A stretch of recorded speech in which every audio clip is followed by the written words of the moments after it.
වාර්තා අලුත් කළ නවසීලන්ත එංගලන්ත එක් දින තරඟය. ඉන්දියාවට යන දකුණු අප්‍රිකානු ටෙස් සංචිතය. පැට්කමින්ස් පළමු තරගෙන් නිවත් කර නායකත්වය ස්ටීව් ස්මිත් වෙත ශ්‍රේයස් අයර් දැඩි සත්කාර ඒකකේ. ක්‍රිකට් පිටියේ උණුසුම් තොරතුරු පුවත් ඔබ වෙතගෙන එන්න අපේ channel එක සෝදානම්. අපේ channel එක subscribe කරන්න, bell icon එක click කරලා තියාගන්න. දවසේ උණුසුම් තොරතුරු පුවත් එසැනින් ඔබ වෙත අපි ගෙනෙනවා. ඉන්දියාව සහ ඕස්ට්‍රේලියාව අතර සිඩ්නියේදී පැවති තෙවැනි එක්දින තරඟය අතරතුර ආබාධයට ලක් වූ ශේරස් අයියර් සිඩ්නි රෝහලේ දැඩි සත්කාරයකට ඇතුළත් කර තිබෙනවා. ඕස්ට්‍රේලියානු පිතිකරු ඇලෙක්ස් කේරි දවා ගැනීම සඳහා උඩ පන්දුවක් රැකගැනීමට යාමේදී ඔහු මෙම තත්ත්වයට මුහුණ දුන්නා. එහිදී ඔහුගේ ඉල ඇටයක ඇති වූ ආබාධයකින් පසු අභ්‍යන්තර රුධිර වහනයක් සිදුව ඇතැයි විදෙස් මාධ්‍ය වාර්තා කරනවා. තරඟ දෙකකින් සමන්විත ඉන්දිය දකුණු අප්‍රිකා ටෙස් තරඟාවලිය සඳහා මේ වන විට දකුණු අප්‍රිකානු කණ්ඩායම නම් කර තිබෙනවා. දකුණු අප්‍රිකානු කණ්ඩායම නායකයා ලෙස නැවතත් ටෙම් බබවුමා පත් කර තිබෙනවා. ආබාධයක් නිසා පාකිස්තානු තරඟ සංචාරයෙන් ඉවත් කර තිබූ ටෙම් බබවුමා නැවතත් ඉන්දිය සංචාරයේදී සිය කණ්ඩායම මෙහෙයීමේ වගකීම පවරා තිබෙනවා. දකුණු අප්‍රිකානු සංචිතයේ මෙසේයි ටෙම් බබවුමා නායක ඒඩන් මාක්‍රම්, Ryan රිකල්ටන්, Christian ස්ටබ්ස්, කයිල් වෙරයින්, ඩෙබල් බ්‍රෙවිස්, සුබයිර් හම්සා, Tony D සෝසි, කොබින් බොෂ්, වියන් මුල්ඩ, Marco ජැන්සන්, කෙෂාව් මහරාජ්, සේනිරුන් Muthusamy, කගිසෝ රබාඩා, Simon හාමර්. November 14 වනදා ආරම්භ වන ටෙස් තරඟාවලියට ටෙස් තරඟ දෙකක් ඇතුළත්. එවගේම තමයි මේ තරඟාවලිය එක් දින තරඟ 3ක් සහ 20/20 අන්තර්ජාතික තරඟ 5ක් මේ සංචාරයට ඇතුළත් වෙනවා. අලුබඳුණු කුසලාන ටෙස් තරඟාවලිය නොවැම්බර් 21 වෙනිදා ආරම්භ වීමට නියමිතයි. ඕස්ට්‍රේලියානු නිත්‍ය නායක පැට් කමින්ස් ආබාධයකට ලක්වීම හේතුවෙන් පළමු ටෙස් තරඟයෙන් ඔහු ඉවත් කර තිබෙනවා. පළමු ටෙස් තරඟය නොවැම්බර් 21 වෙනිදා ආරම්භ වන අතර පළමුවෙනි ටෙස් තරඟයේ නායකත්වය සඳහා ස්ටීවන් ස්මිත් පත් කර තිබෙනවා. දෙවන ටෙස් තරඟයේ බ්‍රිස්බේන් නුවරදී දෙසැම්බර් 4 වෙනිදා ආරම්භ වීමට නියමිතයි. දෙවන තරඟයේ සිට තරඟාවලියේ ඉදිරි තරඟ සඳහා නායකත්වය පැට් කමින්ස් වෙත පෙවරනවා ඇති. ශ්‍රී ලංකා කණ්ඩායම හිටපු නායක දසුන් ශානක 20/20 තරඟවල උපනායකත්වයට පත් කරනු ඇතැයි විශ්වාසදායක ආරංචි මාර්ග සඳහන් කර තිබෙනවා. ඒ අනුව එළඹෙන පාකිස්තානු 20/20 තුන්කොන් තරඟාවලියේ ඔහු උපනායකත්වයට පත්වනු ඇතැයි සඳහන්. සංචාරක එංගලන්ත කණ්ඩායම සහ නවසීලන්ත කණ්ඩායම අතර පළමු එක්දින තරඟය වාර්තා රැසක් බිහි කරපු තරඟයක් බවට පත් වුණා. එහිදී එංගලන්ත කණ්ඩායමේ නායක හැරි බ්‍රූක් විශිෂ්ට ඉනිමක් ක්‍රීඩා කරමින් සිය දෙවන ශතකය වාර්තා කිරීමට සමත් වුණා. හැරි බ්‍රූක් එංගලන්ත කණ්ඩායම වෙනුවෙන් සමස්ත ලකුණු සංඛ්‍යාවෙන් 60.5ක් වාර්තා කරා.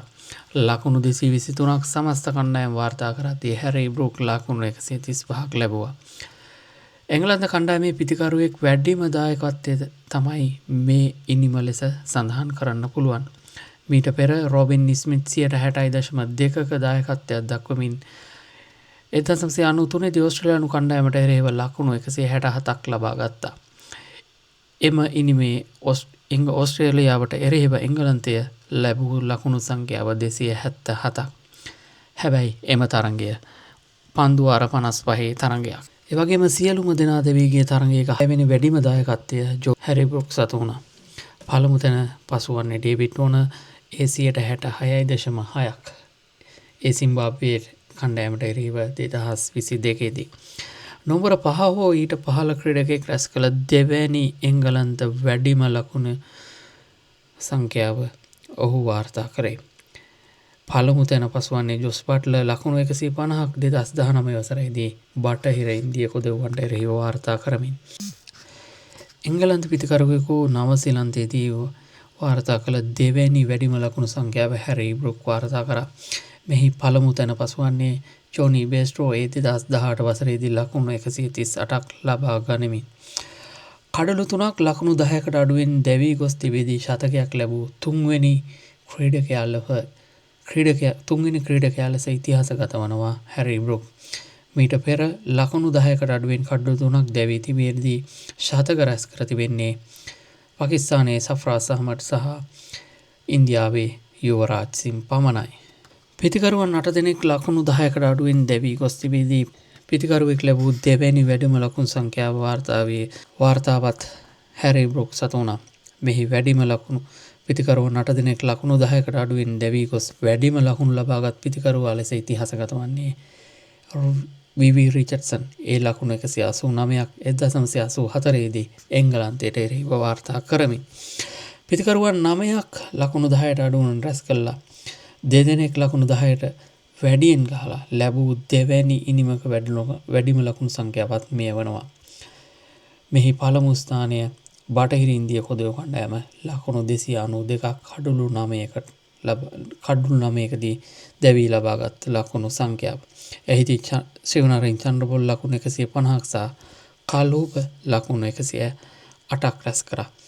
ඒ දකුණු අප්‍රිකාට එරෙහිව 1999 දී එංගලන්තය වෙනුවෙන් 10 වෙනි කටුල්ලට වැඩිම සමන්තාවත් එක් කිරීමට හැරි බ්‍රොක් සහ ලුක් වුඩ් මේ තරගයේදී සමත් වුණා. ලකුණු 57ක සම්බන්ධතාවක් පවත්වමින් ඔවුන් දෙදෙනා බිඳ දැමුවේ ලකුණු 53ක් ලබා මීට පෙර ඕස්ට්‍රේලියාවට එරෙහිව වාර්තා පිහිට වූ ජේම්ස් ඇන්ඩර්සන්ගේ හා ස්ටීවන් ෆින්ගේ සබඳතාව. එංගලන්තය වෙනුවෙන් වැඩිම 6 පහර ලබාගත් තුන්වෙනි ක්‍රීඩකයා වන්නේද හැරි බ්‍රොක්. මෙහි පළමුවෙන් ඉයන් මෝගන් 6 පහර 17ක් 2019 වසරේදී ඇෆ්ගනිස්තානට එරෙහිවද ජොස් බට්ලර් 6 පහර 14ක් නෙදර්ලන්තයට එරෙහිව 2022 දී 6 පහර 12ක් බටහිර ඉන්දිය කොදු කොණ්ඩායමට එරෙහිව 2019 දී රැස් කර තිබෙනවා. ඒ අනුව හැරි බ්‍රොක් 6 පහර 11ක් ගසමින් තුන්වෙනි ක්‍රීඩකයා බවට පත් වුණා. වැඩිම 6 පහරවල් එල් කරපු එංගලන්ත ක්‍රීඩකයා ලෙස. පිට 6 පහර 3කින් ලකුණු 100 වාර්තා කර ලොව දෙවැනියා බවට හැරි බ්‍රොක් පත් වුණා. මීට පෙර 6 පහර 3කින් ලකුණු 100 සම්පූර්ණ කරේ ඔස්ට්‍රේලියාවේ ක්ලේන් මැක්ස්වෙල්. ඒ 2023 ලෝක කුසලාන තරගයේදී නෙදර්ලන්තයට එරෙහිව එවැගේම ද්විත්ව ශතකයක් ලබාගත්තු ලොව එකම ක්‍රීඩකයා වන්නේ 6 පහර 3කින් ඒ ඉන්දියාවේ ශුම්මන් ගිල්. මේ වගේ තොරතුරු හැමදාම දැනගන්න අපිත් එක්ක එකතු වන්න අපේ ක්‍රිකට් ලෝක channel එක subscribe කරන්න කියලා ආරාධනා කරනවා. ඒ වගේම bell icon එක click කරලා තියාගන්න. අපි වීඩියෝ අදාපු සැනින් ඔබලාට ඒ වීඩියෝ බලා ගන්න පුළුවන්. එහෙනම් ගිහින් එන්නම් අදට ජයෙන් ජයම වේවා.